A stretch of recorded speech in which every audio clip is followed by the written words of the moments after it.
मेरे भाई, मुझसे मीडिया के साथियों ने कहा कि नीतीश जी के बारे में आप क्या कहेंगे। हमने कहा मैं जब से बिहार आया हूं भोजपुरी का एक गाना सुन रहा हूं कि बहुत समझदार लोग हैं ऋषि भाई आपके यहाँ। ये बिहार है साहब, ये उड़ती हुई चिड़िया के पर पहचानता है। अगर दिल्ली में बैठ करके गुजरात के व्यापारियों को यह लगता है कि वो बिहार को दिल्ली के रिमोट कंट्रोल से चलाएंगे तो ये नहीं होगा। बिहार को बिहार की जनता चलाएगी, यहाँ के नौजवान चलाएंगे। उन्होंने पूछा कि नीतीश जी के बारे में क्या कहेंगे। मैंने कहा भाई, भोजपुरी का गाना है कि छन छन बदले तोहरे मिजाज रजऊ, दगाबाज रजऊ, धोखेबाज रजऊ। अस्सलामुअलैकुम दोस्तों, स्वागत है आपका हमारे YouTube चैनल शायर अफजल ऑफिशियल पर। दोस्तों आज हम रिएक्ट करने वाले हैं इमरान प्रतापगढ़ी की वीडियो पे। दोस्तों उससे पहले कि आप लोग हमारे चैनल पर नए हैं तो चैनल को सब्सक्राइब करिए, बेल आइकॉन को ऑल पे सेट करिए। चलिए वीडियो शुरू करते हैं। अगर वीडियो अच्छी लगे तो कमेंट में ज़रूर बताइएगा।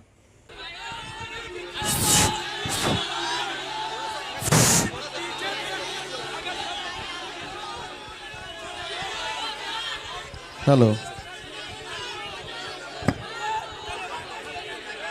मेरी आंखों के सामने हजारों की तादाद में मौजूद जाले और कुमरौली के हजार नौजवान साथियों, मैं आपकी मोहब्बत को सलाम करता हूं।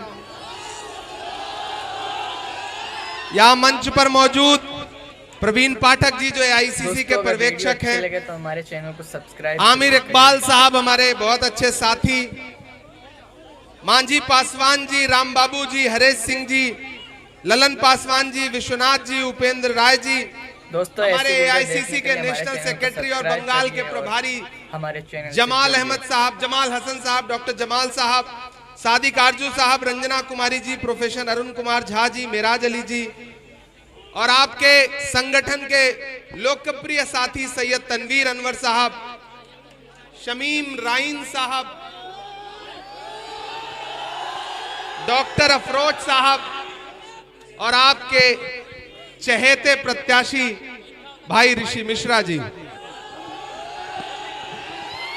न हम सफर न किसी हम नशी से निकलेगा,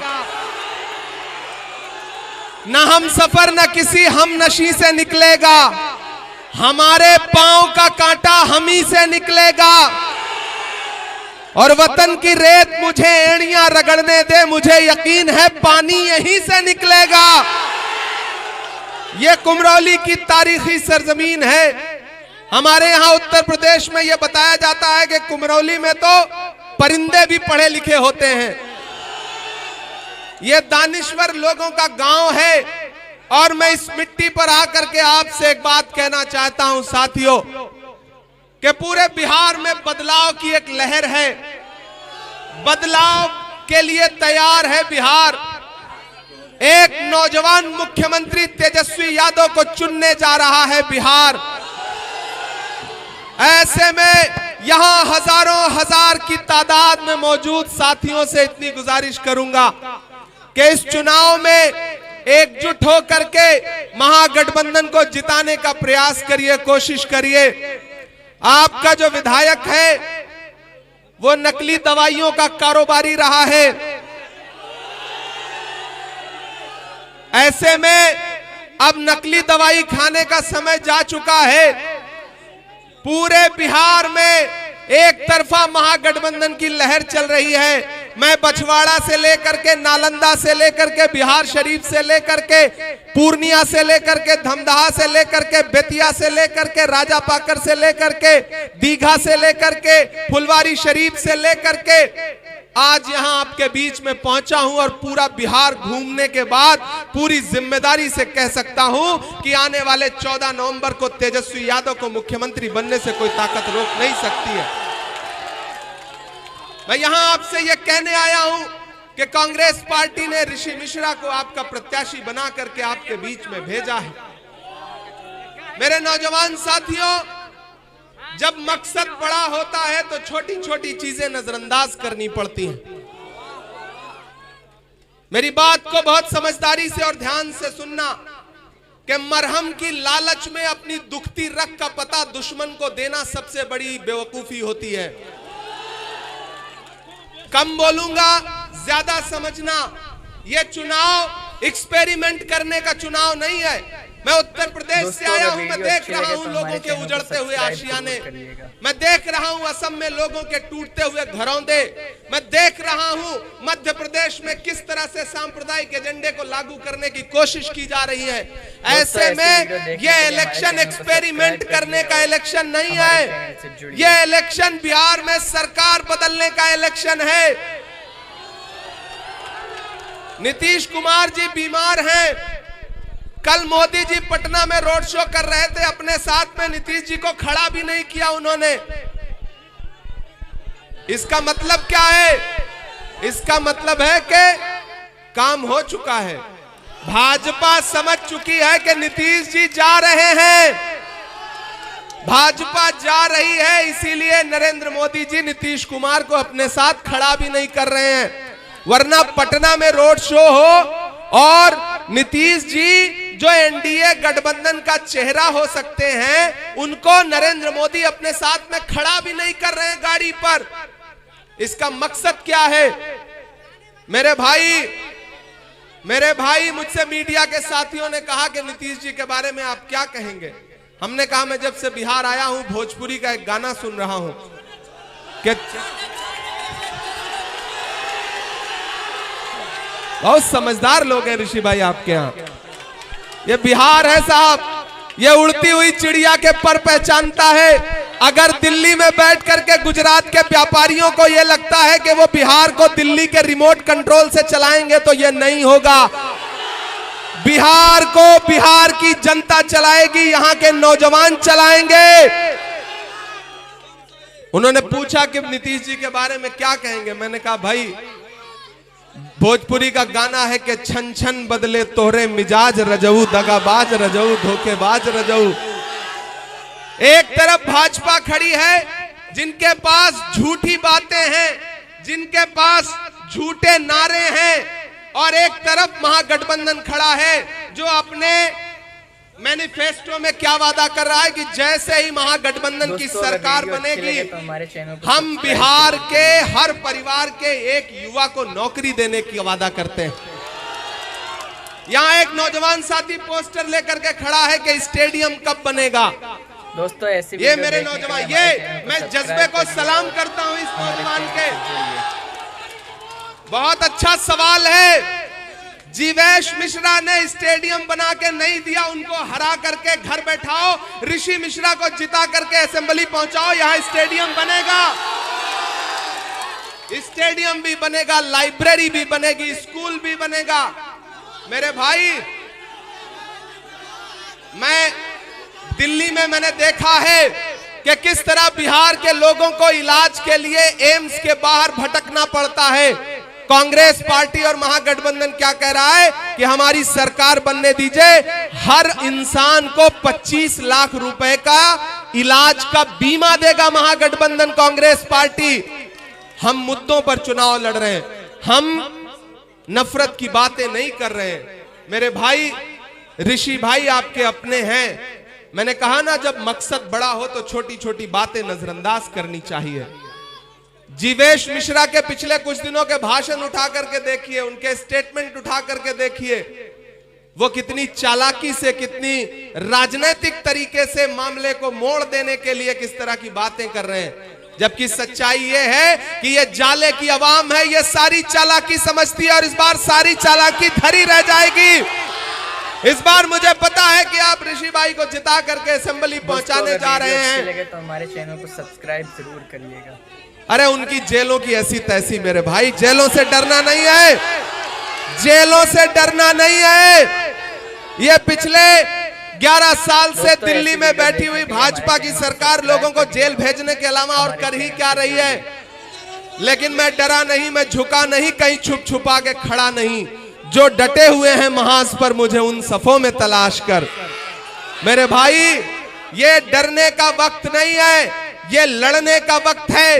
ये चुनाव बहुत जरूरी चुनाव है, इसलिए आप साथियों से गुजारिश है कि अदावत है, सियासत है, परिंदा है, शिकारी है।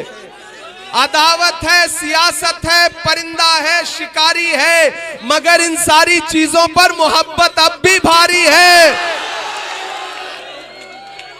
जाले वालों, अगले 1 मिनट आप, हाँ, चाय वाला भी सुनाएंगे, सब सुनाएंगे, सारा सुनाएंगे, लेकिन पहले संजीदगी से मेरी एक बात सुनो, मेरी एक बात सुनो, मेरे नौजवान साथियों, खास तौर से मेरी एक बात सुनो कि महान बादशाह सिकंदर ने जब यूनान जीता ना, तो जीत का जश्न मनाने के लिए शहर की सड़कों पर निकला, तो उसने देखा कि पूरा शहर तो जश्न मना रहा है, लेकिन एक फकीर आदमी बेखबर होकर के सो रहा है। सिकंदर को गुस्सा आ गया। सिकंदर अपने घोड़े से उतरा और उस सोते हुए फकीर के पास गया और उसको जोर की एक लात मारी और लात मार के कहा कि क्यों रे फकीर, मैंने शहर जीत लिया और तू सो रहा है। उस फकीर इंसान ने उनींदी आंखों से सिकंदर की तरफ देखा और देख करके कहा कि शहर जीतना बादशाहों का काम है, लेकिन लात मारना गधे का काम है। नारा लगा करके आए थे, बहुत हुई महंगाई की मार, अब की बार मोदी सरकार।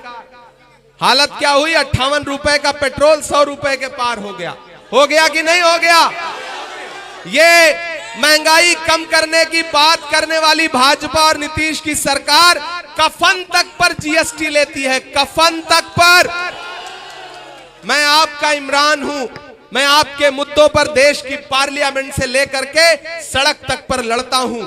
जाले वालों, मैं आपसे यह कहने के लिए आया हूं कि याद करो 2022 को 7 सितंबर का वो शाम, जब कन्याकुमारी में समंदर के किनारे खड़े होकर के मोहब्बत के मसीहा राहुल गांधी ने कहा था कि भाजपा पूरे देश में नफरत का केरोसिन छिड़क रही है, मैं इस नफरत के खिलाफ कन्याकुमारी से कश्मीर तक पैदल चलूंगा। 4000 किलोमीटर राहुल गांधी पैदल चले। नफरत का शिकार इस देश में सबसे ज्यादा कौन है? हम हैं, आप हैं या नहीं है? ऐसे में उस नफरत के खिलाफ 4000 किलोमीटर राहुल गांधी चलते रहे, बस एक नारा लगाते हुए, नफरत छोड़ो भारत जोड़ो। बस एक नारा लगाते हुए, मुझे नफरत के बाजार में मोहब्बत की दुकान खोलनी है। मैं चला हूं राहुल गांधी के साथ। जब मैं उनके साथ कंधे से कंधा मिला के चलता था तो मुझसे मीडिया के साथी कहते थे कि इमरान साहब आप शायर पहले हैं, सांसद बाद में हैं, राहुल गांधी के साथ चल रहे हैं, क्या कहेंगे? तब मैं कहता था कि जो हर जालिम से टकराएगी वो आंधी बनाऊंगा, जो हर जालिम से टकराएगी वो आंधी बनाऊंगा। नए अंग्रेज आए हैं, नया गांधी बनाऊंगा। हमने देखा है राहुल गांधी के माथे का बहता हुआ पसीना, हमने देखा है राहुल गांधी के पैर के छाले। मेरे भाई, आप तो इस बात पर ईमान रखते हो ना कि मजदूर का पसीना सूखने से पहले उसकी मजदूरी उसे दे दी जाए। रखते हो या नहीं रखते हो? मैं रखता हूं इस बात पर ईमान। मेरा भरोसा है कि मजदूर का पसीना सूखने से पहले उसकी मजदूरी उसे दे दी जाए। तो मैंने देखा है राहुल गांधी के पैर के छाले, मैंने देखा है राहुल गांधी के माथे का बहता पसीना। आज मैं जाले में आपसे राहुल गांधी की मजदूरी मांगने के लिए आया हूं और राहुल गांधी ने ऋषि मिश्रा को अपना नुमाइंदा बना करके आपके बीच में भेजा है। इसलिए अपना एक एक वोट लेकर के 6 नवंबर को घरों से बाहर निकलिए और अगर आपने अपना एक एक वोट दे करके जाले में कांग्रेस का विधायक बना दिया और बिहार ने 14 नवंबर 2025 को तेजस्वी यादव को बिहार का मुख्यमंत्री बना दिया, तो फिर 2029 में राहुल गांधी को इस देश का प्रधानमंत्री बनने से कोई ताकत रोक नहीं सकती है। यह लड़ाई बहुत बड़ी है और इस लड़ाई में खतरा डॉक्टर बाबा साहब अंबेडकर के संविधान पर है, लोकतंत्र पर है। ये नफरत के पुजारी, ये बिहार को सौतेली नजर से देखने वाले भाजपा के लोग, गृह मंत्री अमित शाह आकर के बिहार में कहते हैं कि बिहार में फैक्ट्री इसलिए नहीं लग पाई क्योंकि यहां पर जमीन कम है। अरे अमित शाह जी, आपने भागलपुर की 1000 एकड़ जमीन अपने उद्योगपति दोस्तों को 1 रुपए लीज पर दे दिया। बिहार में जमीन है, बिहार में नौजवानों में जज्बा है, बिहार के नौजवानों में नौकरी करने का हिम्मत है, जज्बा है, अपने खून पसीने से मेहनत से अपना पेट और अपना परिवार पालने का जज्बा है। ऐसे में इनके जज्बे का अपमान मत करिए। ये बिहार के लोग हैं, अब ये तय करेंगे कि बिहार कैसे चलेगा। दिल्ली में बैठा हुआ हाकिम नहीं तय कर सकता कि बिहार कैसे चलेगा।